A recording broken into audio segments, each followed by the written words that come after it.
जय हिंद, वंदे मातरम, भारत माता की जय। मैं श्रीनिवास पांडे अपने यूट्यूब चैनल पर आपका हार्दिक अभिनंदन करता हूं। अगर आपने हमारे चैनल को लाइक नहीं किया तो लाइक करें, सब्सक्राइब करें और ज़्यादा से ज़्यादा शेयर करें।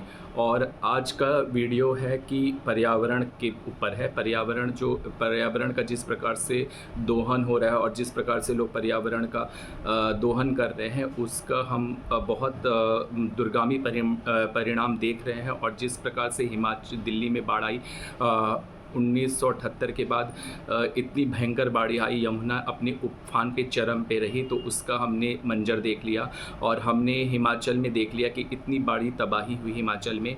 और सिर्फ कारण है कि इसका कारण है कि पर्यावरण का बहुत ज़्यादा दोहन हो रहा है। तो पर्यावरण का हमें मतलब दोहन नहीं करना है और पर्यावरण को हमें एकदम से नष्ट नहीं करना है। पर्यावरण को जिस प्रकार से व्यक्ति नष्ट कर रहा है और जिस प्रकार से पर्यावरण को पेड़ पौधे काट रहा है और गंदगी नदी में विसर्जित कर रहा है, वो बहुत ही चिंतनीय विषय है। और ये हमें सोचना होगा, हम नागरिकों को सोचना होगा कि हम पर्यावरण की रक्षा कैसे करेंगे। अगर हम पर्यावरण की रक्षा नहीं कर सकते तो हमारा जीवन खतरे में आ जाएगा। आपको एक खतरे का अलार्म प्रकृति ने दे दिया है और प्रकृति को जो हम देते हैं, प्रकृति वो वापस हमें रिटर्न करती है। ये आप लोग जान लीजिए, अपने मस्तिष्क पर अच्छे से बिठा लीजिए। अगर हमने प्रकृति के साथ यूँ खिलवाड़ करना बंद नहीं किया तो वो दिन दूर नहीं कि जब हम अस्तित्व हमारा खतरे में आ जाएगा। हम एक एक अन्न और एक एक जल के लिए मतलब तरस जाएंगे। क्योंकि जिस प्रकार से नदी अपना विकराल रूप धारण कर रही है और जिस प्रकार से भूकंप आ रहा है, वो बहुत ही चिंतनीय विषय है। हमने 2020 में देख लिया, वो मंजर देख लिया 2020 के बाद कि पर्यावरण बहुत ही मतलब के पर्यावरण को छेड़ने का हमें क्या नतीजा मिला। और हम जिस प्रकार से पर्यावरण को हम छेड़ रहे हैं, जिस प्रकार से पर्यावरण का हम दोहन कर रहे हैं, वो बहुत ही चिंतनीय विषय है। अगर हमने अभी नहीं हम सोचे तो कभी नहीं सोचेंगे। और समय समय पर विद्यालयों पे लोगों को शिक्षा दी जाती है कि पर्यावरण की रक्षा कीजिए। कार्यक्रम होते हैं, कई समाज सेवी संस्था कार्यक्रम करती है, लेकिन फिर भी लोग चेतते नहीं हैं। लोग अपने आप में सिमट के रह गए, लोग अपने आप में वो रह गए। तो अगर हम अपने आप में सिमट के रह जाएंगे, अगर हम अपने को हम नहीं सुधारे, तो वो दिन दूर नहीं जब हमको बहुत ही कष्ट की ज़िंदगी जीना पड़ेगा। और जिस प्रकार से प्रकृति अपना विकराल रूप दौर कर रही है, पहले जब काल हुआ था, जब कोई भी जब सृष्टि की संरचना हुई थी, तो लोग सूरज की, नदी की, जल की, कुएं की पूजा करते थे। लेकिन आज ना लोग सूरज की पूजा करना पसंद करते हैं, ना कुएं की पूजा पसंद करते हैं, ना जल की पूजा करना पड़ते हैं। एक तरफ गंगा में मतलब गंगा की पूजा करते हैं, गंगा आरती करते हैं, गंगा आरती देखना उनको पसंद है। लेकिन दूसरे पल साबुन का प्रयोग करके, केमिकल छोड़ के गंगा को आप दूषित कर रहे हैं, तो ये कहाँ का न्याय है। अगर आपने गंगा को दूषित किया, अगर इसी प्रकार से कूड़ा कचरा, और बहुत ही कोशिश हुई जा रही है, सरकार की कोशिश की जा रही है कि मतलब गंगा स्वच्छ हो जाए, जल हो जाए, लेकिन सरकार की कोशिश करने मात्र ने हर एक व्यक्ति को सोचना चाहिए। और जब मैं गंगा में जाता हूँ, मैं कई बार देखता हूँ लोग कपड़े धोने से बाज नहीं आते हैं और उसी में थूक देते हैं, मलमूत्र का त्याग कर देते हैं। तो जिस प्रकार से एक बार देवी की हम पूजा करते हैं कि वो शिव से जटा से निकली थी, और उसी प्रकार से हम गंगा को मतलब मलमूत्र का त्याग करते हैं। गंगा में हम कचरा फेंकते हैं, गंगा में हम प्लास्टिक का प्रयोग करते हैं। प्लास्टिक का प्रयोग करना बहुत ही है, और हर मतलब सरकार ने प्लास्टिक के लिए, और मतलब एक शहर आगरा जिसने प्लास्टिक के लिए पहल की गई है कि बच्चे भी प्लास्टिक की बोतल नहीं लाएंगे, प्लास्टिक का नहीं लाएंगे।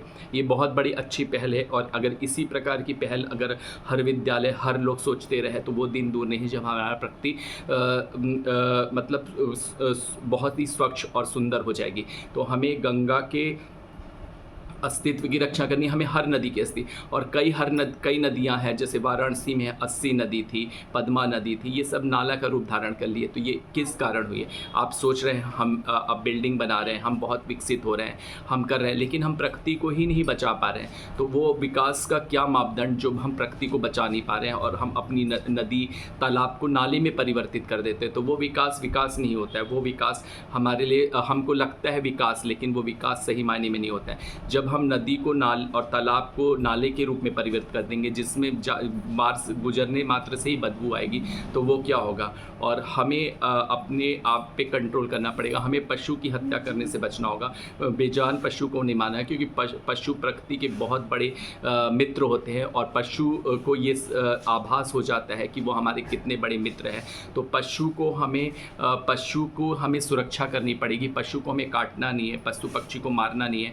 लोग शिकार करते थे, अपना एक शिकार करना बहुत गौरव समझते थे, और शेर की खाल और शेर की मुंडी अपने दीवार में काट के उसे एक वॉल हैंगिंग के रूप में लगाते थे और अपनी वीरता का परिचय देते थे। लेकिन आज वही शेर आज बहुत मात्र कुछ ही रह गए हैं, और जिस पे सरकार को संज्ञान लेना पड़ा है, और सरकार को मतलब बचाने के लिए हमारे शेर को बचाने के लिए, टाइगर को बचाने के लिए सरकार को कदम उठाना पड़ा है।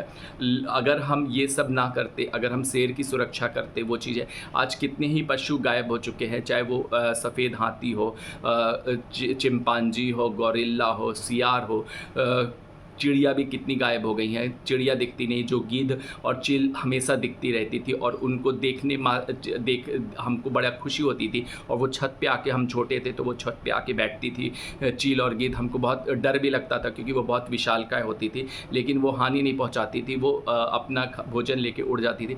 आज चील देखने के लिए और गिद्ध देखने के लिए हम तरस गए हैं। तो ये इसका मुख्य कारण क्या है? क्योंकि हम अच्छे से वो चीज़ नहीं कर रहे हैं।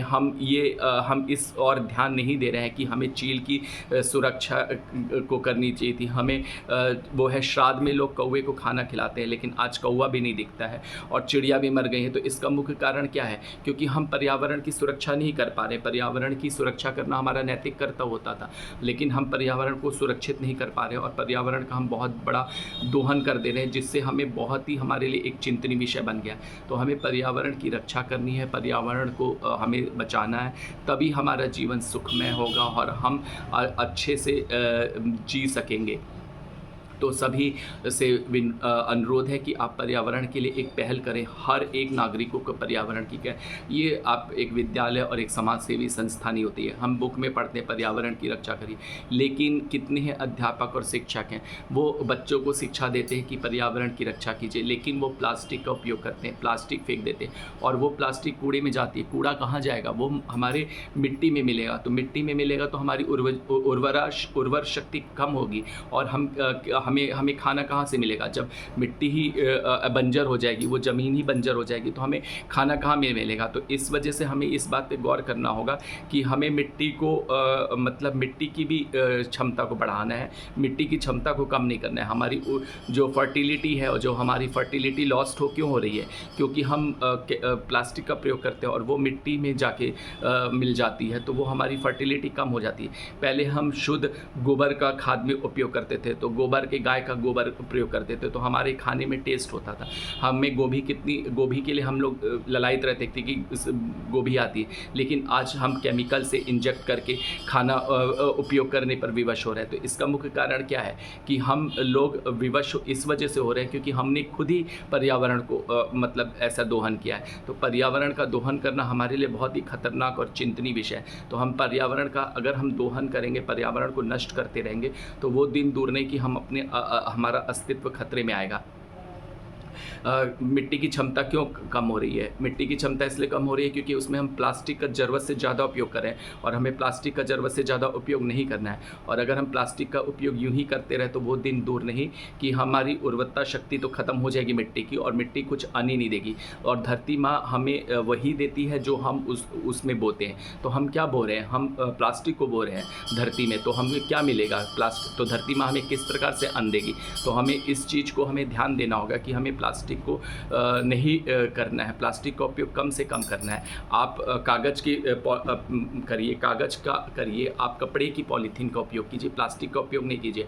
और अपने आसपास कूड़ा कचरा ना फैलाइए। कूड़ा कचरा फैलाने से वो क्या होता है? नाली में जाता है, और नाली का पानी मतलब किसी ना किसी रूप में नदियों और तालाबों में मिलता ही रहता है। तो हमें प्लास्टिक का उपयोग कम से कम करना है। प्लास्टिक हमारे लिए बहुत ही खतरनाक है, और ये बताया भी जा रहा है कि प्लास्टिक हमारे लिए बून है। है और मतलब कि प्लास्टिक को हमें नहीं उपयोग करना है। तो ये प्लास्टिक का उपयोग करने से क्या होता है, एक तो मिट्टी की उर्वरता शक्ति कम होती है, फर्टिलिटी कम होती है, और साथ ही साथ जो अगर हम वो चीज़ प्लास्टिक का जो केमिकल मिल लेते हैं, लोग प्लास्टिक में कितने लोग मना किया गया कि प्लास्टिक में उपयोग ना कीजिए, लेकिन लोग चाय भर के गरम प्लास्टिक में खा जाते हैं, तो वो कैंसर को जन्म देता है। हम अगर खाना प्लास्टिक में खाएंगे तो क्या होगा, वो प्लास्टिक का केमिकल तो खाने में मिलेगा और वही हम खाएंगे तो फिर कैंसर होगा। हम दोष देते कि हमें कैंसर हो गया, हमें ये चीज़ हो गई, तो लेकिन हम ये नहीं देखते कि हमने क्या उपयोग किया। हम प्लास्टिक का उपयोग करेंगे तो उसका खामियाजा किसको भोगना पड़ेगा, उसका तो हमें ही दंड भोगना पड़ेगा ना। तो जो जैसा करता है उसका वो वैसे ही दंड मिलता है। तो हमें ज़्यादा से ज़्यादा हमें मतलब शुद्ध और प्राकृतिक चीज़ का उपयोग करना चाहिए। और जिस प्रकार से यातायात पे, अब हम आते हैं मुद्दे यातायात पे।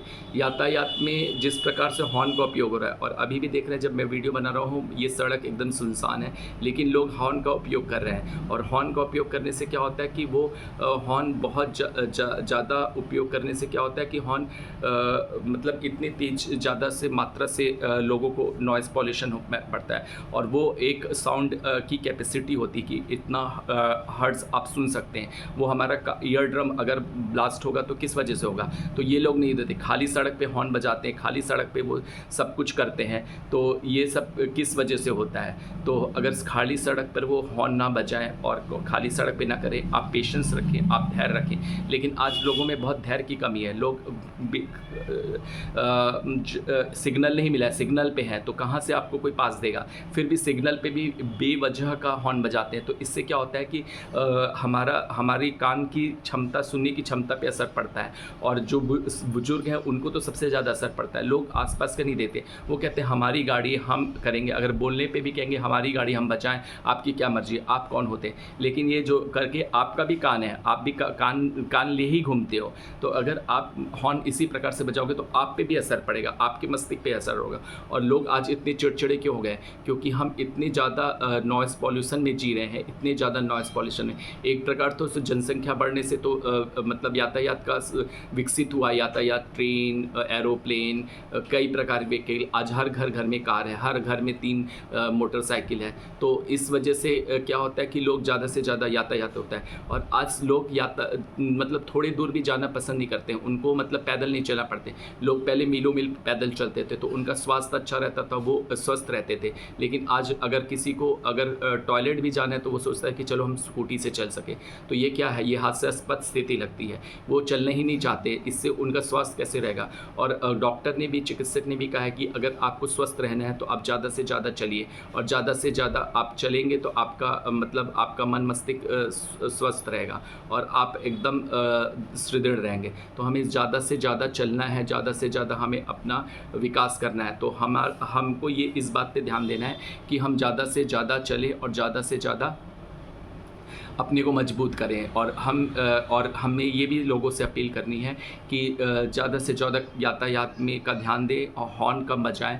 लोगों को दिक्कत होती है, बेवजह हॉर्न ना बजाएं। बेवजह हॉर्न बजाने से आपके मन मस्तिष्क पे असर पड़ता है, आपकी सोच पे असर पड़ता है, और आप क्या सोचते हैं वो बहुत ज़्यादा इफेक्ट पड़ता है। जिस प्रकार का हम खान पान खाएंगे, जिस प्रकार का हम व्यवहार करेंगे, जिस प्रकार का हम आचरण करेंगे, वही हमारी सोच में विकसित होगा। तो हमें इस बात का ध्यान रखना होगा कि हमें अपने आचरण को सुधारना होगा, हमें अपने विकसित करना पड़ेगा, और तभी हमारा वातावरण स्वच्छ और स्वस्थ रहेगा। और हम अब आते हैं कि हम जिस प्रकार से गंगा पे हम आए, और हम अब आते हैं पेड़ पौधे को कटना निरंतर जारी है। विकास के नाम पे पेड़ पौधे काट दिए गए।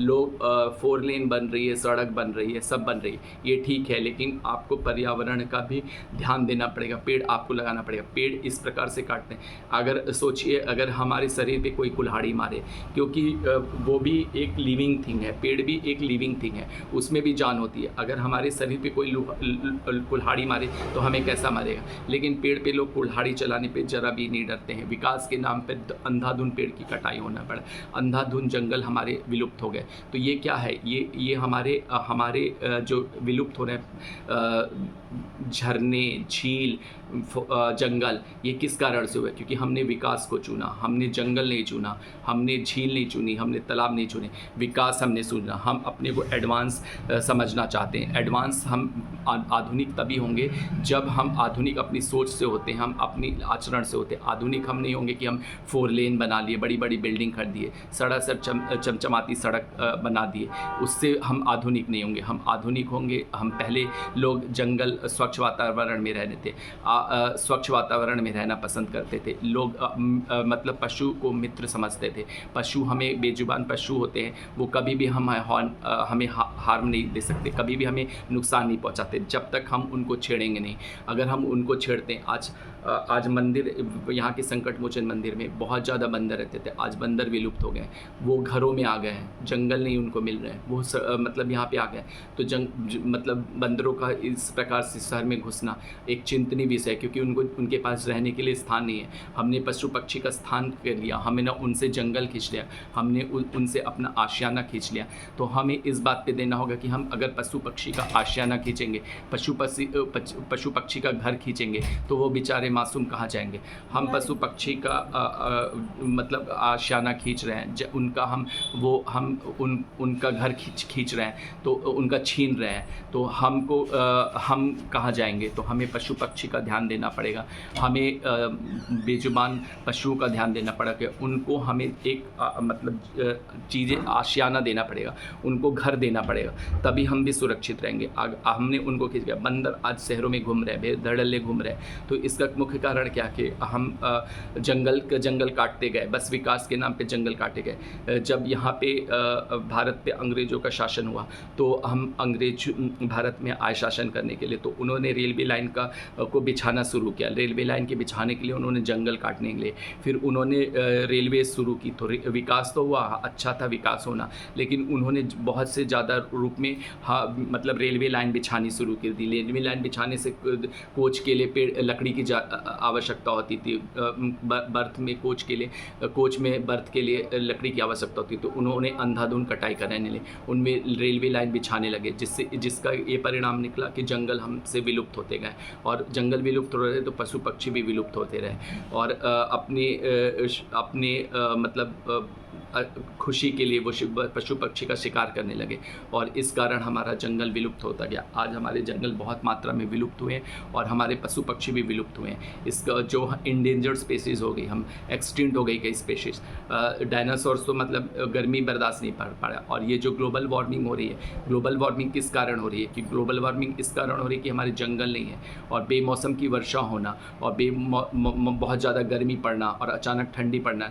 ठंडी नहीं पड़ती थी पहले, 5 महीने 6 महीने ठंडी पड़ती थी, आज सिर्फ ठंडी 15 दिन की रह गई मेहमान। आज इतनी ज़्यादा गर्मी हो रही है। आप देखिए जून में एकदम मतलब जैसे आग उगल रहा था सूरज। तो इसका मुख्य कारण क्या है? हम आप हैं। हमने प्रकृति को इतना ज़्यादा बिगाड़ा, प्रकृति को इतना ज़्यादा हमने मतलब उनके साथ इतना अन्याय किया, तो प्रकृति भी हमारे साथ अन्याय करने पर आतुर है, वो भी अपना विकराल रूप दिखाने के लिए आतुर है। सूर्य आज आग उगल रहा है, क्यों है? कि ओजोन लेयर में छेद क्यों हो गया? ये हमारी करनी का था। अगर हम ओजोन लेयर में छेद हुआ, तो इसके कारण हम आप हैं। अगर हमने प्रकृति को पहले ही से सचेत हो जाते और हम प्रकृति के साथ खिलवाड़ नहीं करते। ये ठीक है कि अगर मनुष्य ने अपनी जनसंख्या बढ़ा ली, तो मनुष्य को जनसंख्या बढ़ाने के पहले ये सोचना था कि वो रहेंगे क्या, कहाँ रहेंगे। तो उनकी आवश्यकता ने उनको जंगल काटने पर विवश किया, उन पेड़ काटने पर विवश किया, क्योंकि उनको बिल्डिंग चाहिए रहने के लिए। क्या तो हमें ये हमें पहले ही से सोचना चाहिए था, और ये सरकार का भी पहले से नैतिक कर्तव्य था कि उनको हमेशा ये बातें सोचनी चाहिए थी। अगर हम और प्रकृति तो अब आना है, अपना विकराल रूप प्रकृति को धारण करने ही करना है, क्योंकि वो प्रकृति अब मानने से नहीं रही। क्योंकि और ये लिखा भी है, आप कितने भी साइंटिस्ट हैं, उनके वैज्ञानिक हैं, उनकी रिसर्च को आप पढ़ लीजिए। उन्होंने साफ शब्दों में कहा है कि अगर हमारा अस्तित्व खतरे में है, और अगर हम ऐसी प्रकार नहीं सुधरे, तो 2050 में 25 साल हमारे पास रह गए, धरती फट जाएगी। उसके पहले ही हमारा बहुत कुछ हो जाना है, क्योंकि ये युग परिवर्तन का युग शुरू हो गया है। 2020 में 2019 में हमने देख चुका कि युग परिवर्तन का हो गया, और 2020 से लेकर 2023 में हम देखते आ रहे हैं कि प्रकृति ने कितना विकराल रूप धारण किया है और प्रकृति कितनी विकराल हो गई है। हमने देखा कि भूकंप हर जगह, हर शहरों, हर देश में भूकंप आ रहा है। जब हमने इंडोनेशिया में देखा कि भूकंप बहुत विकराल रूप ले, भारत में कई बार धरती हिली, और 2013 में भी 14 में भी भारत में बहुत ज़्यादा धरती हिली थी, और वो इतना रिक्टर स्केल में भूकंप नहीं आया था इस वजह से अभी। लेकिन जब अब भूकंप 7 के नीचे रहा, जब 7 के ऊपर अगर भूकंप जाएगा तो कोई भी साइंटिस्ट, कोई भी हमें बचा नहीं पाएगा। हम कितने भी साइंटिस्ट सोच लें कि हमें बचा लेंगे तो वो हमें बचा नहीं सकते, क्योंकि हम वो प्रकृति के आगे हम विवश है। प्रकृति हमारे साथ, हमने प्रकृति के साथ खेला, अब प्रकृति हमारे साथ खेलेगी।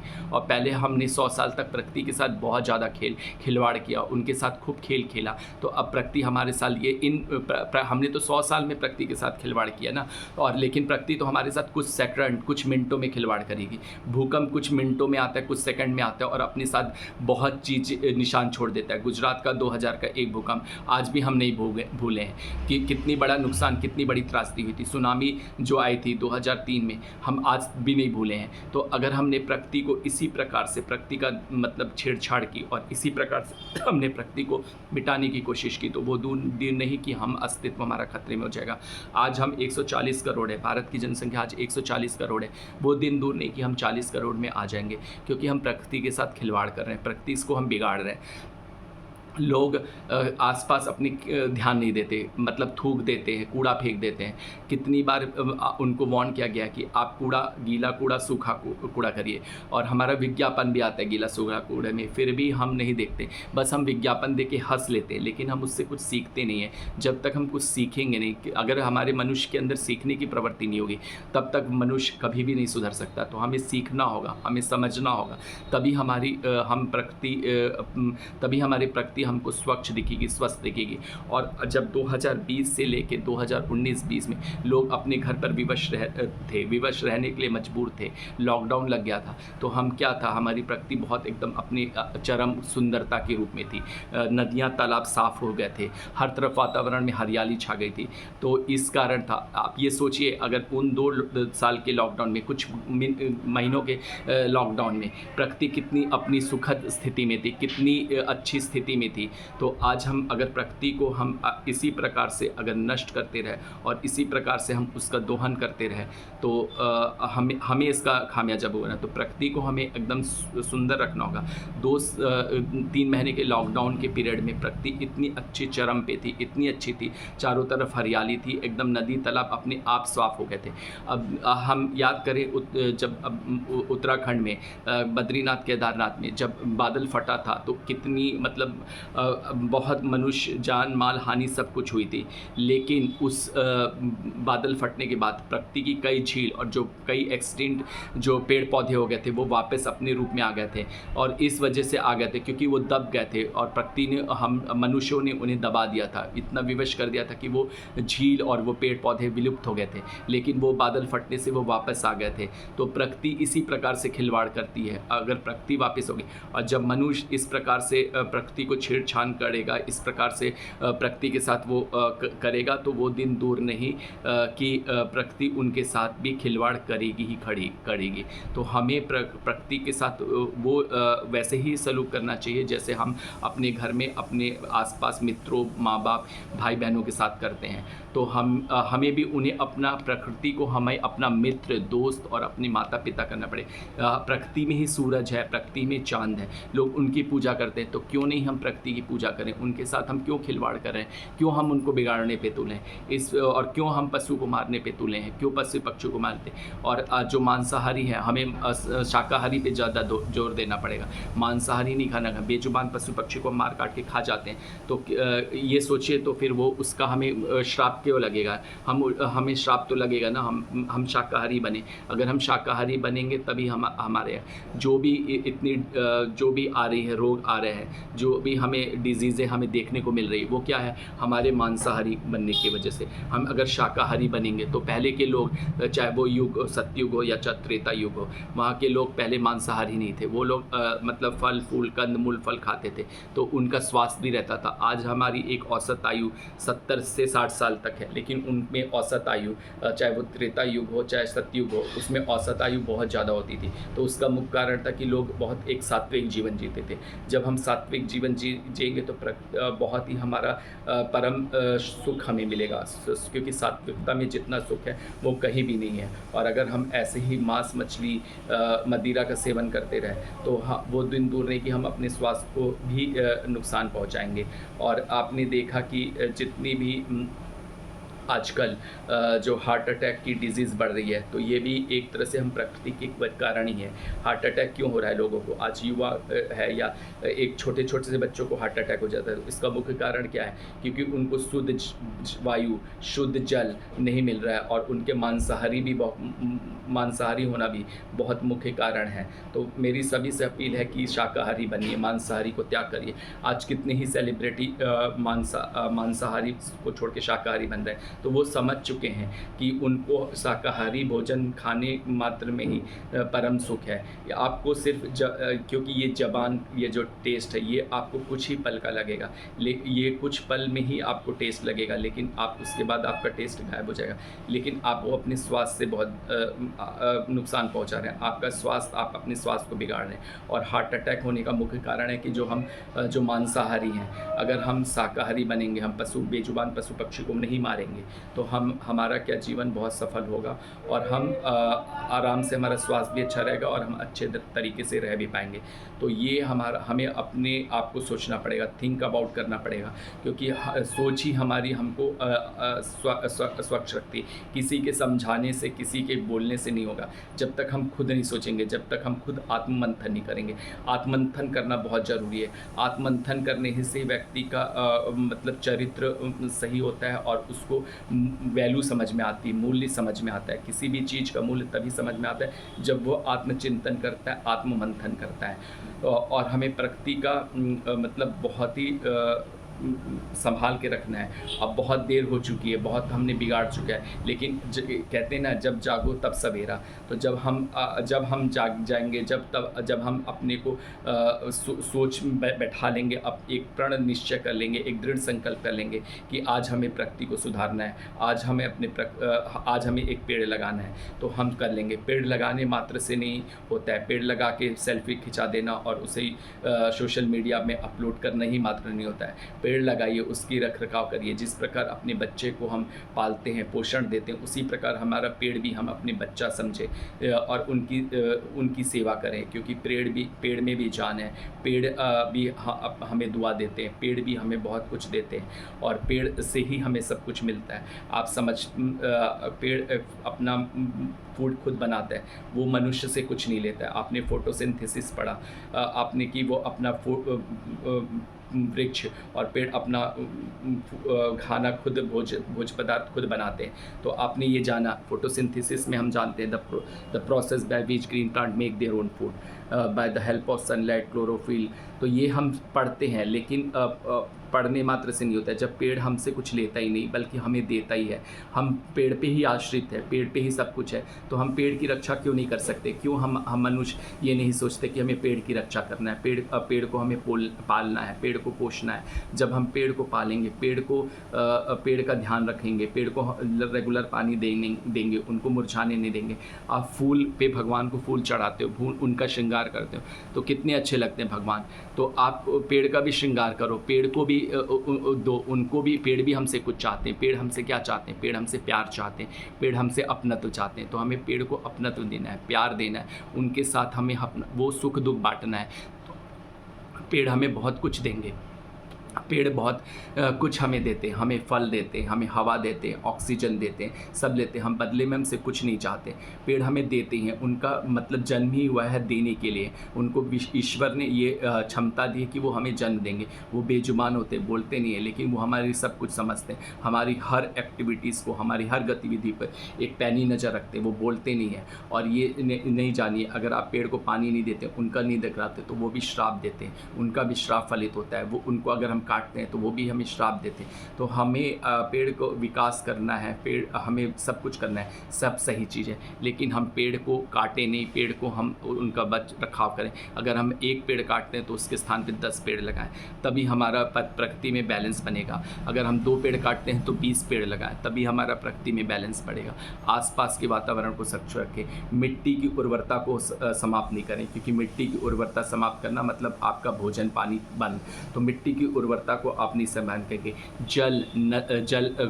नदी को हम गंदा नहीं करेंगे, नदी को हम वो नहीं करेंगे, दंडित नहीं करेंगे, क्योंकि नदी कुछ बोलती नहीं है। लेकिन नदी अपना विकराल रूप जब धारण करती है तो वो बाढ़ के रूप में आती है। बाढ़ हमारे सब कुछ बहा के ले जाता है, 1 मिनटों में सब कुछ बहा जाता है। तो हम नदी को एकदम भी मतलब दूषित नहीं करेंगे, उनके साथ छेड़छाड़ नहीं करेंगे, क्योंकि जब वो अपनी पेड़ तो कुछ नहीं बोलता है, लेकिन नदी अपना बहुत कुछ कह देती है। नदी बहुत तूफान लेती है, और नदी हमारे साथ बहुत कुछ कह देता है, बहुत कुछ गतिविधि करती है। नदी कुछ बोलती नहीं है तो इसका मतलब नहीं है, लेकिन वो अपना एक विकराल रूप लेते हैं। हमने दिल्ली में भी देख लिया, हिमाचल में भी देख लिया।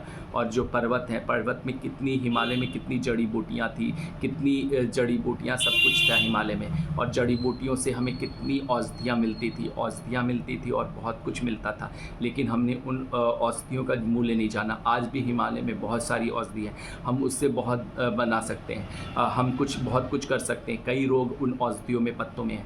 बकरी का दूध बहुत क्यों फ़ायदा करता है? क्योंकि बकरी जंगली पत्ते खाती है, और हम जंगली पत्ते खाएंगे तो मर जाएंगे, लेकिन बकरी जंगली पत्ते खा के एक पौष्टिक दूध देती है। और बकरी के दूध में बहुत रोग प्रतिरोधक क्षमता होती है, वो रोग से लड़ने का दूध वो देता है, हुष्ट पुष्ट करता है। तो बकरी के दूध में बहुत क्षमता होती है। बकरी तो कुछ नहीं है, जंगल के पेड़ पौधे खाती है, जंगल के पौधे खाती है, लेकिन उसका दूध बहुत पौष्टिक होता है। अब आपको डेंगू हो जाएगा तो बकरी के दूध पी लेने मात्र से आपका प्लेटलेट बढ़ जाएगा। तो बकरी के दूध में इतनी शक्ति होती है, और बकरी के दूध पीने से आपका होमोग्लोबिन बढ़ सकता है। और बकरी के दूध इतना फ़ायदेमंद होता है कि आप कई रोगों से उससे लड़ सकते हैं। बकरी का दूध 100 रुपये किलो मिलता है, और जल्दी मिलता नहीं है। जैसे गाय 16 किलो, 18 किलो, 20 किलो दूध देती है, लेकिन बकरी बहुत मुश्किल मात्र से 1 किलो दूध देती है, क्योंकि उसका दूध इतना फ़ायदेमंद होता है। और वो जंगल के खाना नहीं खाती है। हम गाय को चारा देते हैं, खाना खिलाते हैं, भूसा पानी देते हैं, सब कुछ देते हैं, लेकिन बकरी को हम कुछ नहीं देते। सिर्फ वो जंगल के जंगली पेड़ खाती है, और वो खाती है, तब भी इतना पौष्टिक है। तो आप सोचिए प्रकृति ने क्या क्या हमें निराली चीज़ें दी हैं। कोई ये सोच सकता था कि बकरी के दूध में इतनी मतलब रोग से लड़ने की क्षमता होती है। किसी को टीबी हो जाता है तो बकरी के दूध पीने को बोला जाता है, किसी को कैंसर हो जाता है, बकरी के दूध है। वो बकरी के दूध में इतनी शक्ति होती है कि वो कई बीमारी को नष्ट कर सकती है। तो आप ये सोचिए, आप ये सोचिए कि बकरी के दूध में कितनी शक्ति होती है। अगर हम बकरी के दूध बकरी ये है, और भगवान ने कितने मतलब है। और जब भूकंप आता है तो पशु पक्षी को एक क्षमता होती है कि वो जान जाते हैं, वो वहाँ का आशियाना छोड़ देते हैं। तो हमारे पशु पक्षी हमारे कितने उनको भगवान ने कितनी शक्ति दी है। और हम जैसे गौ हत्या करते हैं, बकरी को काटते हैं, तो ये कहीं से भी तर्क संगत नहीं। इसका हम कहीं से भी फेवर नहीं करते हैं कि आप बकरे को काट के बलि दीजिए, गाय को काट के मार के खाइए, ये सब चीज़ नीचे। और जब पशु पक्षी में कितने गुण होते हैं। हिरण में कस्तूरी होती है, उसकी महक से पूरा आसपास के 10 किलोमीटर का वातावरण शुद्ध हो जाता है कस्तूरी की सुगंध मात्र से। वो लेकिन हिरण को खुद नहीं पता होता है कि वो कस्तूरी, वो दर दर भटकता रहता है हिरण उस कस्तूरी को खोजने के लिए। दोहों में कई कवियों ने अपने दोहों में हिरण का जिक्र किया, उसका इतना महक होता है। और एक काला हिरण होता है, और उसको लोग पूजते हैं, आदिवासी उसकी पूजा पूजा करते हैं। तो लोग हम पहले के लोग बहुत पूजा करते थे, वो पशु पक्षी को बहुत मानते थे, उनकी बहुत आराधना करते थे। और हम गौ की भी पूजा करते हैं, लेकिन उनको हम काटने मात्र से संकोच नहीं करते। तो ये बहुत एक ही चिंतनीय विषय है, हमें गौ को काटना नहीं चाहिए, और गौ को काटना मात्र बहुत ही हमारे लिए हानिकारक है। और हम गौ हत्या नहीं कर सकते, हम बकरी को नहीं काट सकते, बकरे को नहीं काट सकते, क्योंकि ये हमारे लिए बहुत ही मायने रखते हैं। और वाहन है, शेर हमारे लिए बहुत मायने रखता है। और हाथी दांत से कितनी औषधि होती थी, लेकिन हमने हाथी दांत की स्मगलिंग करने लगी, उनको हम मार मार के काटने लगे। और हाथी में बहुत शक्ति होती है, हाथी दांत बहुत उसमें वो होती है, और कई चीज़ें से तो औषधि बनती है। और जैसे इल्ला होता है, इल्ला लोगों के उसमें निकल जाता है, इल्ला निकल जाता है, तो लोग दवाई लेते हैं, ऑपरेशन कराते हैं। लेकिन कहा जाता है कि अगर घोड़े की पूंछ बांध दी जाए तो इल्ला अपने आप से गिर जाता है। और मेरे पास यहाँ पे मुझे इल्ला हुआ था, लेकिन एक नाई ने बताया कि घोड़े की पूंछ बांध दीजिए, आपका वो गिर जाएगा। तो घोड़े की, लेकिन बहुत लोगों को ज्ञान नहीं होता है, लेकिन ज्ञान है। तो हमारे पास इतने विशाल भंडार है, और हमारा देश तो बहुत ही मतलब ज्ञान का है, हमारा देश ज्ञान का भंडार है। बस उसको आपको जानने की क्षमता रखनी होगी, उसको आपको करना पड़ेगा। तो घोड़े की एक पूंछ मात्र में कितनी चीज़ें होती है, और हमें मतलब जानवरों से कितनी औषधि बन सकती है, औषधि का निर्माण किया जाता है, औषधि बनाई जाती है, जानवरों से बनाई जाती है। तो हमारे लिए जानवर, पशु पक्षी कितने इम्पॉर्टेंट रखते हैं, ये हम समझ नहीं पाते। इसे हमें समझना होगा, और उनकी रक्षा करना हमें मानना होगा। हाथी के दांत की कितनी स्मगलिंग करती है, उसको हमें रोकना पड़ेगा। हाथी के दांत बहुत ही कीमती होते हैं, और हमें उनको, हाथी को बचाना पड़ा। और जैसे चंदन है, चंदन के पेड़ में सांप लिपटा रहता है, लेकिन सांप में विष होता है, लेकिन वो अपना प्रभाव नहीं छोड़ पाता है। प्रकृति ये हमें इतना, हमारा निराली प्रकृति है कि चंदन में सांप लिपटा पड़ता है, चंदन में कितनी ठंडक होती है।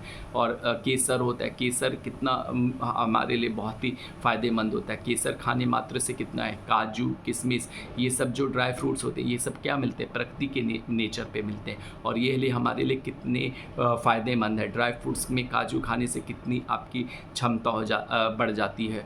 और आपको मैं एक बताता हूँ, जिन लोगों को हड्डी की प्रॉब्लम है, हड्डी की दिक्कत है, हड्डी का मैं आपको एक शॉर्ट में रेसिपी बनाता हूँ, क्योंकि ये वीडियो मेरा कुकिंग वीडियो नहीं है, तो मैं एक शॉर्ट में आपको एक रेसिपी बताता हूँ। अगर आप इस रेसिपी को बनाएंगे तो उनके हड्डी को दर्द दूर हो जाएगा। तो आपकी एक ये चीज़ है कि शॉर्ट वीडियो बता रहा हूँ कि इतने प्रकृति में दी है, हमें इतनी चीज़ें दी है कि उससे हम खा के हम वो कर सकते हैं। चना होता है, चने का आप लड्डू बनाइए, भुने चने का, उसे आटे को भून के, आटे को भीज में उसमें मेवा, काजू, मखाना, ये सब पीस के उसे आटे में भून को, पहले आटे को भून लीजिए अच्छे से, उसको खूब अच्छे से भून लीजिए, और फिर उसको आटे को भून लीजिए। जब वो लाल हो जाए, एकदम लाल हो जाए, तो उसमें जो काजू है, मेवा है, ये सब आप पीस के, थोड़ा भूंज के, मतलब उसको रोस्ट करके, फिर उसको मिक्सी में पीसिए, फिर उसको आटे में मिला लीजिए। फिर जो वो है आपका भुना चना है, उसको हल्का सा भूजिए, क्योंकि वो भूजा रहता है। फिर उसमें भूज के, फिर उसको आप उसमें घी में डाल दीजिए, और फिर उसको बानिए। तो जितने भी हड्डी के दर्द है, जो 20 साल के आज लोग हैं, युवा है, वो अभी खाएं, क्योंकि उनको, हम लोग को ये रेसिपी बाद में पता हुई, ये अगर वो खाएंगे तो उनको, अभी से खाएंगे तो उनको कभी भी गठिया का रोग नहीं पड़ेगा। तो प्रकृति ने हमें इतने मतलब फूड दिए, इतने खाने के दिए, इतने फल, इतने ड्राई फ्रूट्स दिए। ये प्रकृति का देन है कि हमें इतने ड्राई फ्रूट्स, इतने फूड हमें मिल रही है, उसका हमें उपयोग करना है, उसको हमें खाना है। और ये हमें हमेशा तो नहीं मिल पाएगा। अगर हमेशा नहीं मिल पाएगा, इसलिए नहीं मिल पाएगा क्योंकि हम प्रकृति को छेड़ रहे हैं। हमें अगर इनकी उर्वरता शक्ति को बढ़ाना है, क्योंकि आपने सुना होगा कि मिट्टी है, जैसे ब्लैक सॉयल है, क्लेई सॉयल है, लेटराइट सॉयल है, तो इनमें क्षमता होती है, हर अपनी मिट्टी में एक अपनी अलग क्षमता होती है। हम यूपी में चाय नहीं उगा सकते, हम यूपी में चंदन का पेड़ नहीं उगा सकते, यूपी में लीची नहीं हो सकती। मैं यूपी का रहने वाला हूँ, लीची नहीं हो सकती। क्यों नहीं हो सकती? क्योंकि उसमें उसकी मिट्टी में उतनी उर्वरता क्षमता नहीं है। तो इसको हमें उर्वरता क्षमता, उसमें उसकी उर्वरता क्षमता से होती है। तो मिट्टी को हमें उसकी उर्वरता क्षमता को नहीं मिटाना है। हमें मिट्टी की उर्वरता क्षमता को हम मिटा देंगे तो हमारा क्या हो जाएगा, हम वो चीज़ नहीं पा पाएंगे जो हमें प्रकृति देती है। तो आप मिट्टी की उर्वरता क्षमता को मेंटेन करना है तो उसकी हमें प्रकृति का रखरखाव, क्योंकि हमें प्रकृति बहुत कुछ देती है, प्रकृति हमें बहुत कुछ देती है और उसको हमारा नैतिक कर्तव्य होता है कि उस प्रकृति को हम कैसे बचा के रख सकते हैं। ऊँट होता है, ऊँट डेज़र्ट में चल सकता है। क्यों डेज़र्ट में चल सकता है? उसके अंदर इतनी क्यों क्षमता होती है? आप राजस्थान में इतनी गर्मी में 50 डिग्री टेम्परेचर में ऊँट अब बर्दाश्त करता है, क्योंकि उसके अंदर पानी की थैली होती है और जब लोग आज उसके मालिक चलते चलते थक जाता है तो वो उसका खाट लेता है थैली और पानी पी लेता है। तो पशु में इतनी अच्छी होती है, पशु हमें देते हैं। एक मनुष्य से कुछ भी नहीं लेते हैं पशु पक्षी, बस उनसे चाहते हैं कि वो प्यार दें, वो अपनापन दें, वो अपनत्व दें, जिससे वो उनकी वो रक्षा करें, उन्हें मारे नहीं। और उनकी रक्षा करना हम मनुष्य का कर्तव्य है। हम पशु पक्षी की रक्षा हम कर सकते, क्योंकि वो हमको दे रहे हैं, हमसे कुछ नहीं ले रहे। भगवान ने, ईश्वर ने बहुत ही हमें प्रकृति बहुत ही सुंदर दी है। उसकी सुंदरता को रखना, उसकी सुंदरता को कायम करना हम मनुष्यों का कर्म है। अगर हम मनुष्य उसकी सुंदरता को नष्ट करेंगे तो हम अपने को नष्ट करेंगे। तो अपने को नष्ट होने से बचाना है तो हमें प्रकृति का मतलब दोहन नहीं करना है, प्रकृति को हमें नष्ट नहीं करना है, प्रकृति को हमें बचाना है। प्रकृति ने हमें बहुत कुछ दिया है और इतनी सुंदरता प्रकृति में अनेक चीज़ें, ऐसी ऐसी चीज़ें, ऐसे ऐसे खनिज संपदा, ऐसे ऐसे चीज़ें पड़ी है कि हम नहीं जानते। बहुत ही स्टेट, बिहार स्टेट बहुत ज़्यादा रिच है, वहाँ पे मिनरल बहुत हैं, लेकिन हमें खुद नहीं पता है कि उसमें कहाँ मिनरल है। उसको ढूंढना पड़ेगा, हमें उसे खोजना पड़ेगा। प्रकृति हिमालय में इतनी ऐसी ऐसी जड़ी बूटी है कि कैंसर का इलाज खुद भी हो सकता है और कैंसर का इलाज इन जड़ी बूटियों से ही होगा। ये चीज़ है, तो वो प्रकृति में हमें खोजना पड़ेगा। प्रकृति हमें बहुत कुछ है, लेकिन तब हम कर पाएंगे जब हम उसको नष्ट नहीं कर पाएंगे, उसको हमें ख़त्म नहीं कर पाएंगे। हमें हमारे तालाब बहुत क्यों सूख गए? तालाब बहुत क्यों सूख गए? क्योंकि हम उसमें कूड़ा कचरा डालने लगे, हम उस पर उसको पाट के बिल्डिंग खड़ा करने लगे। आज आप बनारस में देख लीजिएगा कि कितने तालाबों में बिल्डिंग खड़ी हुई है, पता ही नहीं है तालाब के ऊपर बिल्डिंग खड़ी है, क्योंकि हमें आवश्यकता नहीं। और ये हम क्यों विवश हुए? ये हम आवश्यकता ने हमें इसे विवश किया, आवश्यकता ने हमें कराने पे विवश किया।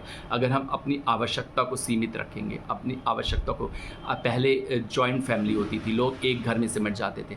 आज अगर एक बाप के 5 पुत्र हैं तो उनको 5 घर चाहिए, और पहले 5 कमरे में या 4 कमरे में आप लोग मिलाप के रह के सकते थे। लेकिन मतलब परिवार बढ़ गए, परिवार सिमट गए, अपने आप में सिमट गए, लोगों में स्वार्थ का पन ज़्यादा आ गया, लोग स्वार्थी हो गए। तो अब पहले जॉइंट फैमिली से एक न्यूक्लियर फैमिली में बढ़ गए, तो जॉइंट फैमिली ख़त्म होती रही, तो हमने परिवार को सिमटना प्रारंभ कर दिया। परिवार सिमट गया तो हम प्रकृति को भी सिमटते गए, प्रकृति के साथ भी छेड़छाड़ करते रहे। इसका खामियाजा आज हमें भुगतना पड़ रहा है। तो अगर हम प्रकृति के साथ अगर सही ढंग से पेश आएंगे तो प्रकृति भी हमारे साथ सही ढंग से। हमने देख रहा है कि आज गर्मी कितनी बढ़ रही है, ग्लोबल वार्मिंग कितना चरम पे है। और पहले क्या होता था कि पहले मार्च अप्रैल तक मतलब मौसम ठीक रहता था, मार्च तक तो एकदम ठीक रहता था, अप्रैल भी ठीक रहता था, और फिर मई जून में थोड़ी गर्मी पड़ती थी, फिर जुलाई में बारिश होती थी रेगुलर, और जुलाई अगस्त में रेगुलर बारिश होती थी, लेकिन और फिर सितंबर से मतलब मौसम ठंडा होने लगता था। लेकिन आज हम देख रहे हैं मार्च में ही गर्मी 42 डिग्री टेम्परेचर हो जाता है, अप्रैल में परम गर्मी पड़ती है, मई में परम गर्मी पड़ती है, जून में पड़ती है, जुलाई में पड़ती है, अगस्त, सितंबर, अक्टूबर, नवंबर थोड़ा गुलाबी जाड़े में होता है, फिर दिसंबर आपको पूरा आधा गुलाबी जाड़े में चला जाता है, जबकि दिसंबर में कड़ाके की ठंडी पड़ती थी। जनवरी में बस 1 तारीख से 10, आप लास्ट ईयर आप देखेंगे 2022, 1 जनवरी से 10 जनवरी तक ठंडी पड़ी है, बस उसके बाद ठंडी ख़त्म। तो ये इसका क्या कारण है? इसका कारण है हम नेचर के साथ बहुत ज़्यादा खिलवाड़ किया, हमने बहुत ज़्यादा नेचर को दंडित किया। तो नेचर अब हमें दंडित करने हैं। हम अपना है, हम कोश रहे हैं कि आज गर्मी पड़ रही है, आज कितना गर्मी पड़ाएंगे भगवान, लेकिन हम अपने आप को क्यों नहीं कोसते? हम भगवान को क्यों कोसते हैं? हम भगवान तो वही जो मनुष्य किया वही भगवान कहेंगे, जिसने जैसा तुमने करनी वैसी भरनी। तो हम भगवान को क्यों कोस रहे हैं? हमने ये सोचा हम पेड़ काटे जाएंगे, हम पशु पक्षी मारे जाएंगे, हम गंदा कचरा नदी में डालते जाएंगे, तो हमको क्या मिलेगा? यही गर्मी मिलेगी ना, यही जाड़ा मिलेगा ना। बेमौसम की बरसात, आपने देखा फरवरी में कितनी बारिश हुई बेमौसम की, गेहूँ की फसल चौपट हो गई। इसका कारण क्या है? और अगर ऐसे ही बेमौसम की बारिश होती रही तो हमारी फसल ही नहीं होगी। जब जब फसल नहीं होगी तो हम खाना क्या खाएंगे, हम खाना नहीं खाएंगे तो हम जिंदा कैसे रहेंगे। तो अगर हम क्या करेंगे, अगर जब हम खाने हमें नहीं मिलेगा, जब किसान खेती नहीं कर पाएगा तो क्या होगा, हम एक दूसरे को मार काट के खाएंगे। वो मंजर खाइए कि ये चीज़ ना हो कि हम एक दूसरों को मार काट के खाएं, एक भाई ही अपने भाई को मार के काट खाए कि भूख के मारे, क्योंकि वो स्थिति हम पैदा कर रहे हैं। एक भाई ही अपने भाई को कई टुकड़ों में काट के मार के खा जाएगा, तो वो स्थिति पैदा ना हो, इसको हमें ध्यान देना पड़ेगा। वो स्थिति हम पैदा कर रहे हैं, हम प्रकृति को कर रहे हैं। अभी भी समय नहीं बीता है, अभी भी जब जागो तब सवेरा, अभी भी जाग जाओ। ये वीडियो बनाने का मुख्य कारण ही यही है कि आपको जगाना है, आपको हमें ये एहसास दिलाना है कि वो दिन ना आए कि एक भाई काट ले, एक पिता ही अपने पुत्र को भूख के मारे काट के खा जाए। वो दिन ना देखना पड़े हमें, तो हमें प्रकृति को बचाना है। क्योंकि अगर हम ज़मीन से पैदा ही नहीं कर पाए खाना, खाद्य पदार्थ, भोज्य पदार्थ, तो हम वो दिन दूर नहीं कि जब हमारा अस्तित्व खतरे में आ जाएगा। हमें उस चीज़ को ध्यान देना पड़ेगा। तो आप सबसे मेरी हाथ जोड़ के विनती है, प्रकृति को बचाइए, प्रकृति से छेड़छाड़ नहीं कीजिए। प्रकृति को बचाना ही आपका नैतिक कर्तव्य होना चाहिए। आइए आज हम संकल्प लें इस मीडियम के माध्यम से। ये मेरे 1 घंटे का वीडियो, इतना मैंने बोला है, मेरे गले सूख रहा है, पानी की प्यास लग रही है।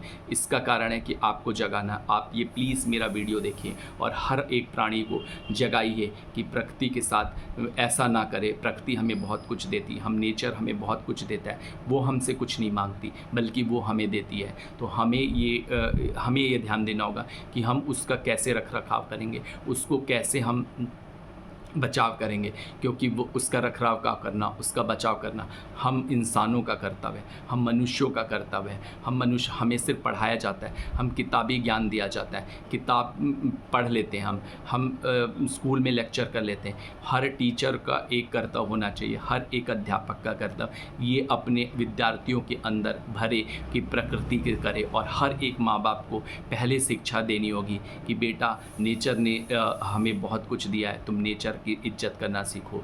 अब नेचर की इज्जत करोगे तभी तुम्हें सुकून मिलेगा, तभी तुम्हें सुख मिलेगा। हम सुख की कामना करते हैं, हम दुख की कामना कभी नहीं करते। सुख कब जब आएगा, जब हम धरती माँ की सेवा करेंगे, जब हम पेड़ की सेवा करेंगे, जब हम पशु की सेवा करेंगे, पक्षी की सेवा करेंगे, तब हमें सुख आएगा।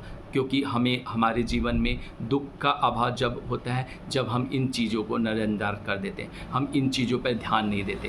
हमें इन चीज़ों पर ध्यान देना होगा, इन हर एक चीज़ों पे ध्यान देना। बच्चे को पहले संस्कार देने होंगे कि अपने नेचर से प्यार करो, अपनी प्रकृति से प्यार करो, पेड़ पौधों से प्यार करो, पशु पक्षी से प्यार करो। आज एक बालक अपने घर में आता है, सबसे पहले कहता है पापा आज चिकन पार्टी हो जाए, आज बकरा पार्टी हो जाए, आज हमें तीतर खाना है, ये सब खाना है। तो हमें ये सब क्या है, हम बच्चों को शाकाहारी बनाएं, हम बच्चों को मांसाहारी ना बनाएं, शाकाहारी बनाएं। क्योंकि पशु पक्षी को अगर हम काटते हैं, वो करते हैं, तो हम खुद अपना जीवन नर्क में ढकेल रहे हैं। अगर हम स्वर्ग की कामना करना चाहते हैं तो हमें स्वर्ग, जब हम अपने अंदर स्वर्ग बनाएंगे और अपने कर्मों से अपने स्वर्ग को बना सकेंगे। जब हमारे कर्म ही अच्छे नहीं रहेंगे तो हमें स्वर्ग कहाँ मिलेगा, नरक। क्योंकि ईश्वर ने कहा है कि जैसा कर्म करोगे उसी के आधार पर स्वर्ग नरक का निर्धारण होता है। तो जब हम अच्छा कर्म करेंगे तभी तो हमें स्वर्ग मिलेगा, और जब हम अच्छा कर्म नहीं करेंगे तो हमें स्वर्ग कहाँ से प्राप्ति होगी। स्वर्ग की प्राप्ति तो तभी होती है जब हमारा कर्म अच्छा होता है। तो हमें जब हम कर्म अच्छा करेंगे तभी होता है। पेड़ पौधे लगाने मात्र से ही काम हमारी इतिशी नहीं हो जाती कि हमने एक पौधा लगा दिया, हम 5 पौधा लगाएं और उसकी रख रखाव करें, उसको वो करें, सूखने ना दें, और उसका वो करें। और हम जंगल में जाएं, जंगल में देखें कि पशु पक्षी कैसे हैं हमारे, उनके साथ हम उनका रख रखाव करें और ये चीज़ जानें। और हर एक सरकार का भी कर्तव्य होता है और एक हमारा भी कर्तव्य होता है कि हमें खुद सोचना है कि प्रकृति को हम कैसे रख रखाव कर सकते हैं। यातायात में का जो नियम का पालन करें, यातायात के नियम का पालन करना बहुत ज़रूरी है। बेवजह हॉर्न ना बजाएं। बूढ़े भी लोग हैं, रास्ते में बच्चे भी लोग हैं, मासूम बच्चे जो 3 महीने के 4 महीने होते हैं, उनको हॉर्न से बहुत दिक्कत होती है। वो बोल नहीं पाते, मासूम बच्चे तो बोल भी नहीं सकते। हम लोग होते हैं तो अपने कान पे हाथ रख लेते हैं और हमको बड़ा इरिटेशन होता है, गाली दे देते हैं। लेकिन वो बच्चे, मासूम बच्चे जो 3 महीने 4 महीने के होंगे, वो क्या हो जाता है, उनको कान से आवाज़ चीखने से उनको बहुत पेन होता है, उनको बहुत कष्ट होता है। तो उनका हम सोचें, उनका ध्यान दें, तभी हमारा जीवन सफल होगा। और बूढ़े बुजुर्ग को बहुत दिक्कत होती है, बेवजह हॉर्न से उनको बहुत ज़्यादा दिक्कत होती है उनकी, क्योंकि बूढ़े जब जैसे जैसे उम्र बढ़ती है, जैसे 80 के जो बुजुर्ग हैं, मैं अब एक आश्रम में गया था तो 80 के बुजुर्ग में 30% उनकी सुनने की क्षमता बच गई थी। तो वो बेवजह हॉर्न बजाने से तो उनको कष्ट होता है। और किसी बुजुर्ग में 50% थी, किसी बुजुर्ग में 70% थी। तो बेवजह हॉर्न बजाने से उनका मतलब सड़क पे था, बेवजह की चिलपुल से कहती कि एकदम दिमाग ख़राब हो जाता है। तो उनका हम सोचें, उनका हमें सोचना होगा कि वो बेवजह का हॉर्न बजाने से उनको कितना कष्ट होता है। तो उनके कष्ट को हमें उनके कष्ट को, क्योंकि बुज़ुर्गों की सेवा करना बहुत इम्पॉर्टेंट है। बुज़ुर्गों की सेवा करना हमें बहुत ही हमारे लिए महत्वपूर्ण रहता है। हम बुज़ुर्गों को नहीं छोड़ सकते। आज आश्रम में कई मतलब जो हमारे सन्यासी हैं, उन्होंने एक अच्छी पहल की कि पेड़ पौधे लगा रहे हैं और उनकी अच्छी पहल हो रही है और उन्होंने अच्छा पहल कर रहे हैं और वो बुजुर्ग के लिए आश्रम बना रहे हैं। जो बच्चे अपने माता पिता को त्याग दे रहे हैं, उनके लिए वो आश्रम बना रहे हैं। तो ये एक बहुत अच्छी पहल है, एक बहुत अच्छी सोच है। तो इस सोच को लेकर हमें चलना है, उन बुज़ुर्गों के लिए हमें कार्य करना है, उन बुज़ुर्गों की सेवा करनी है और उनका ये ध्यान देना है कि उनको यातायात में बेवजह हॉर्न बजाने से नहीं होगा। तो मेरी सब लोगों से अपील है जो, और इस वीडियो को इतने से ज़्यादा शेयर कीजिए कि लोग सुन के उसे आत्मसात करें। वीडियो मात्र देखने से नहीं होता। और मैं ये जानता हूँ कि ये मेरा वीडियो 1 घंटे का होगा तो लोग सोचेंगे कि अरे इस वीडियो को क्यों देखना, इसमें इतना फालतू नहीं है। लेकिन आप अपने लिए नहीं, आप अगर इससे कुछ सीख सकें तो मुझे लगेगा कि मेरा जीवन सफल हो गया, मैं अपने मकसद में कामयाब रहा। मेरा वीडियो बनाने का मुख्य मकसद है आपको जगाना, आपकी सोच को जगाना, आपको पर्यावरण के प्रति जागरूक करना, पर्यावरण के प्रति वो करना। और आप बेवजह कूड़ा ना जलाएं। कूड़ा जलाने से बहुत ज़्यादा कार्बन डाइऑक्साइड एमिट होता है एनवायरनमेंट में, जो कि जाके मतलब एक परत बना देता है कार्बन डाइऑक्साइड की लेयर। तो मेरी ये विनती है कि लोग कूड़ा ना जलाएं। बेवजह कूड़ा जलाने से मतलब कार्बन डाइऑक्साइड फैलता है, लोगों को सांस लेने में दिक्कत होती है और वो उनकी इनहेल हो जाता है, वो उनके अंदर फेफड़े में समाहित हो जाता है कार्बन डाइऑक्साइड। तो कूड़ा बेवजह ना जलाएं, प्लास्टिक ना जलाएं। प्लास्टिक जलाने से बहुत ज़्यादा कार्बन डाइऑक्साइड इमिट होता है, जिससे बेवजह हमारे फेफड़े में कार्बन डाइऑक्साइड इकट्ठा होता है। तो मेरी उनसे रिक्वेस्ट है कि कूड़ा ना जलाएं। कूड़ा जलाने से बहुत ही ज़्यादा दिक्कत होती है और कूड़ा जलाने से हमारा नेचर डिस्ट्रॉय होता है। नेचर डिस्ट्रॉय होगा तो हम डिस्ट्रॉय होंगे। तो कूड़ा बेवजह ना जलाएं। और मेरी है कि लोग कूड़ा करकट नदी और तालाबों में ना फेंकें। आज वरुणा नदी अपना अस्तित्व खोने के कगार पे, आज वो इतनी गंदी मैली हो गई है। तो इसके पीछे का मुख्य कारण क्यों है? क्योंकि हमने वरुणा को गंदा किया, हम इसके जिम्मेदार हैं। अगर हम उसमें गंदगी, माला, फूल मतलब कपड़े ना धोते तो आज वरुणा नदी गंदा नहीं होती। लोग सोए थे, लोग ऐसे थे, लोगों ने फ्यूचर का नहीं सोचा। हम वो वर्तमान में जीतें, हम वर्तमान में ना जी के हम भविष्य में जीतें। क्योंकि वर्तमान तो हम जी लिए, लेकिन हमारा भविष्य कैसे होगा? हम आने वाली पीढ़ी को कैसे एटमॉस्फेयर देंगे? जो लोग आज 80 साल के, उन्होंने जीवन जी लिया, वो तो चले जाएंगे, लेकिन वो उनका भविष्य, उनकी आने वाली पीढ़ी का भविष्य वो कैसा रख के गए, ये सोचना हमें होगा। हमने नहीं सोचा, वो तो चले गए। और सेकेंडली जो अगला जन्म भी वो लेंगे, कहते हैं कि अगला जन्म भी होता है। तो अगले जन्म में वो जब ये आएंगे इस पृथ्वी पे, तो वो कैसी पृथ्वी आएंगे, उन्होंने कल्पना की है, ये उन्होंने कल्पना नहीं की है। तो हमें उनका अपने वर्तमान को भी सुधारना है, हमने अपने भविष्य को सुधारना है।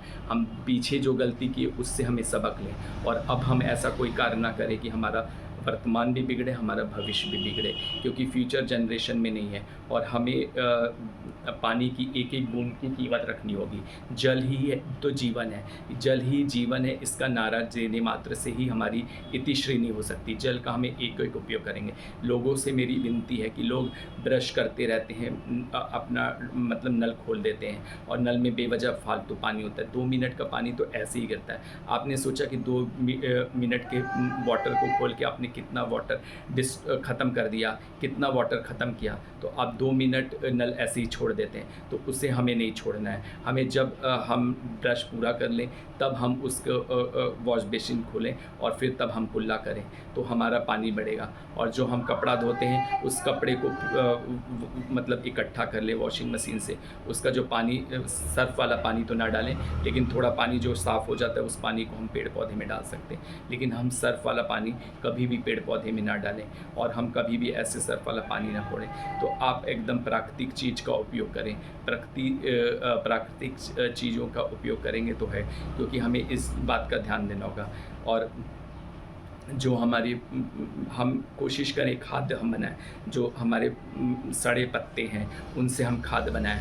उससे मतलब उर्वरता शक्ति मिट्टी की बढ़ती है, और उससे है गाय के गोबर में बहुत शक्ति होती है। और जो गौमूत्र होता है, गौ की मूत्र में बहुत शक्ति होती है। तो कई लोग पीते हैं गौमूत्र, जिससे उसका रोग भाग जाता है। तो गौमूत्र आप सोचिए कि क्या दिया है प्रकृति ने। कहने को तो लोग गौ को कहते हैं कि गौ क्या है, लेकिन गौ के मूत्र में बहुत शक्ति होती है। हमारे प्रधानमंत्री थे, जो भूतपूर्व प्रधानमंत्री, वो गौमूत्र पीते थे, और जिससे उनको मतलब 95 साल तक भी कोई भी बीमारी नहीं हुई, क्योंकि उन्होंने गौमूत्र पिया था। तो हमें प्रकृति ने ऐसी ऐसी चीज़ दी है जो कि हमारे सोच से परे है। उसको हमें जानना होगा, उसे हमें समझना होगा, तभी हमारी प्रकृति बहुत ही सुंदर और स्वच्छ सुंदर होगी। तो हम इस बात का ध्यान दें कि हमें ज़्यादा से ज़्यादा नेचुरल प्रोसेस को यूज़ करना होगा। हमारी जब ग्रीन रिवॉल्यूशन हुआ, जब हम 1960 का मंजर देखे, बंगाल में भूखमरी से बहुत ज़्यादा लोग मर गए थे, और बंगाल में बहुत ज़्यादा भूखमरी फैल गई थी। तो हमारी प्रधानमंत्री ने मतलब ये नारा दिया कि हमें ग्रीन रिवॉल्यूशन करना होगा। तो ग्रीन रिवॉल्यूशन के तूद हमसे ज़्यादा से ज़्यादा करने लगे। इसके लिए हमें क्या करना पड़ा, हमें फैक्ट्री में बनी फर्टिलाइज़र, फैक्ट्री में बने मतलब जो वो थे फर्टिलाइज़र, उसका उपयोग करके उर्वरता शक्ति बढ़ानी पड़ी। लेकिन उसका डिसएडवांटेज भी आप देखिए कि उसके से डिसएडवांटेज, जो आप एक फैक्ट्री में बनी फर्टिलाइज़र से जो आप खाना खाते हैं जो होती है, उसमें वो स्वाद नहीं होता है। और एक आप जो नेचुरल गोबर की खाद से जो खाद्य पदार्थ, भोज्य पदार्थ उत्पन्न होता है, उसमें आप कितना स्वाद देखते हैं। पहले गोभी के में बहुत क्यों स्वाद होता था, क्योंकि वो नेचुरल खाद से बनती थी। और आज हम आर्टिफिशियल खाद पे डिपेंड हो रहे हैं। आज हम आर्टिफिशियल ज़माने में जी रहे हैं। अगर हम नेचुरल ज़माने में जिएंगे तो हमें मतलब हर चीज़ में मिठास मिलेगी, एक खुशबू मिलेगी, अलग होती है। जब एक बारिश की पहली किरण जब मिट्टी में मरती है तो उसकी सौंधी सौंधी महक हमें वातावरण में कितनी अच्छी लगती है। तो हमने प्रकृति में बहुत कुछ मिला है, बस हमें उसे महसूस करना है और उसे अपने अंदर आत्मसात करना है। अगर हम प्रकृति के अंदर अपनी उन चीज़ों को आत्मसात कर लेंगे, उस चीज़ को महसूस कर सकेंगे, तो हमारा जीवन बहुत ही सुखमय हो जाएगा और हम सुख की अनुभूति करेंगे। सुख की अनुभूति आर्टिफिशियल चीज़ से चीज़ें नहीं होती। आर्टिफिशियल चीज़ हमें कुछ नहीं दे सकती। हमें नेचुरलिटी में जीना है, हमें आर्टिफिशियल नहीं देना। आर्टिफिशियल क्या, एक आज बच्चा पैदा होता है तो उसका दांत नहीं होता है, तो पहले वो कुलबुलाता है। जब दांत निकल जाता है तो उसको सुंदरता निकलती, वो बोलना सीखता है।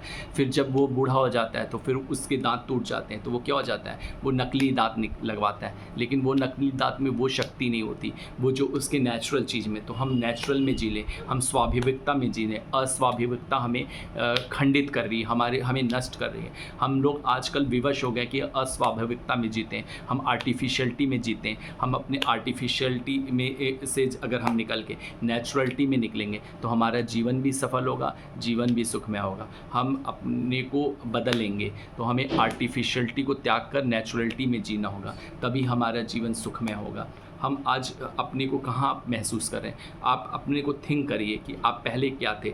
आप 1910 का दशक देखिए, 1920 का दशक देखिए, इन 100 साल में देखिए, 1930 का दशक देखिए, 1940 का दशक देखिए, 1950 का दशक देखिए, 1960 का दशक देखिए। गंगा क्यों प्रदूषित हुई? 1960 के बाद से प्रदूषित होना शुरू हुई, क्योंकि जनसंख्या बढ़ने लगी। जब जनसंख्या बढ़ने लगी तो लोग गंगा को मतलब मैला करने लगे। गंगा मैली हुई तो हम भी मैले हुए, हमारी सोच भी मैली हो गई, और हमारी सोच मैली हुई तो हम कहीं के ना रह गए। आज गंगा जल है, और गंगा जल में आपने मतलब साइंटिस्टों ने किया गया है, गंगा जल आप रखते हैं महकता क्यों नहीं है? पानी महक जाता है, पानी को फ्रीज में रखना पड़ता है। आप एक पानी को रख के देखिए, लेकिन आप महक जाएगा। गंगा जल क्यों नहीं महकता है? क्योंकि उसमें इतनी ज़्यादा जड़ी बूटियाँ मिली रहती है, और इतनी ज़्यादा उसमें वो चीज़ होता है। गंगा जल को इतना पवित्र माना गया, लेकिन हम गंगा जल को मैला कर रहे हैं। तो हम मैला उससे ना करें, उससे हम उसको उसकी क्षमता को समझें, गंगा जल की वैल्यू को समझें। गंगा जल की वैल्यू को जब हम समझेंगे, गंगा जल की क्षमता को समझेंगे, गंगा को माँ मानेंगे, अपनी माँ मानेंगे, उनकी माँ को उनका चरण हम छूते हैं, उनको गंगा जल, और गंगा जल हम पीते हैं। पूजा में पाठ में गंगा जल पीते हैं, और हम गंगा जल जब मरते हैं तो हमारे मुंह में गंगा जल डालता है। तो हम क्यों नहीं गंगा की महत्वता को जान रहे हैं? गंगा को हम क्यों प्रदूषित करने पे तुले हैं?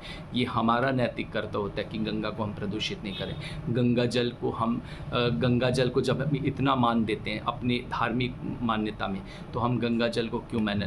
हम हर नदी को मान्यता दें, चाहे वो गोदावरी हो, चाहे कावेरी हो, चाहे यमुना हो। सब नदी का महत्व है, क्योंकि सब नदी अपने अंदर एक उर्वरता लाती है, एक अपने अंदर शक्ति लाती है, उनके अंदर बहुत कुछ शक्ति होती है। तो हमें गंगा के महत्व को जानना है, हमें हर नदियों के महत्व को जानना है। हम तभी हमारा पर्यावरण सुरक्षित होगा। हमारा पर्यावरण सुरक्षित होगा तो हम सुरक्षित होंगे, हमारा जीवन सुरक्षित होगा, हमारी आने वाली पीढ़ी सुरक्षित होगी। हम वर्तमान भविष्य को देखना होगा। भूतकाल में हमने जो गलती की उससे सबक लें, वर्तमान को सुधारें, भविष्य की ओर देखें, क्योंकि आने वाले हमारे भविष्य के बच्चे का उनका जीवन इसी पे निर्भर है, हम आप पे निर्भर है। हम उनके लिए क्या छोड़ के जा रहे हैं विरासत में, ये देखना, ये सोचना हमें आपको सोचना होगा। हम अपने बच्चों को क्या भविष्य दे रहे हैं, क्या विरासत में छोड़ जा रहे हैं, उनके लिए क्या हम गड्ढा तो नहीं खोद जा रहे हैं जिसमें वो गड्ढे में गिर के वो एकदम अपनी एक सांस भी अच्छी ना ले पाए। उनको अच्छी सांस देना है, उनको अच्छी परवरिश देना है। तो ये तभी हो सकती है जब हम आप पर्यावरण के लिए जागरूक होंगे, पर्यावरण की सुरक्षा अपना नैतिक कर्तव्य समझेंगे, अपने नैतिक कर्तव्य से पीछे नहीं हटेंगे। हर एक नागरिक को, हर एक व्यक्ति को ये सोचना होगा कि पर्यावरण की हमें रक्षा करना है, पर्यावरण को हमें बचाना है। पर्यावरण को बचाना है तभी हम अपने को बचा पाएंगे, अपने को सुरक्षित रखेंगे। और हर एक व्यक्ति को पशु पक्षी को बचाना है और उनकी रक्षा करना है। वो बेजुबान पशु पक्षी की रक्षा करना है। उनकी रक्षा करेंगे तो हम अपनी रक्षा करेंगे। हम उनकी रक्षा करके अपनी रक्षा कर रहे हैं, उनको नहीं बचा रहे हैं, हम अपने आप को बचा रहे हैं। अपने आप को बचाएंगे तभी हमारा जीवन सुखमय होगा, जीवन सफल होगा। तभी हम अपनी चैन की सांस ले सकेंगे और एक अच्छे वातावरण में जी सकेंगे। जय हिंद, जय भारत, वंदे मातरम।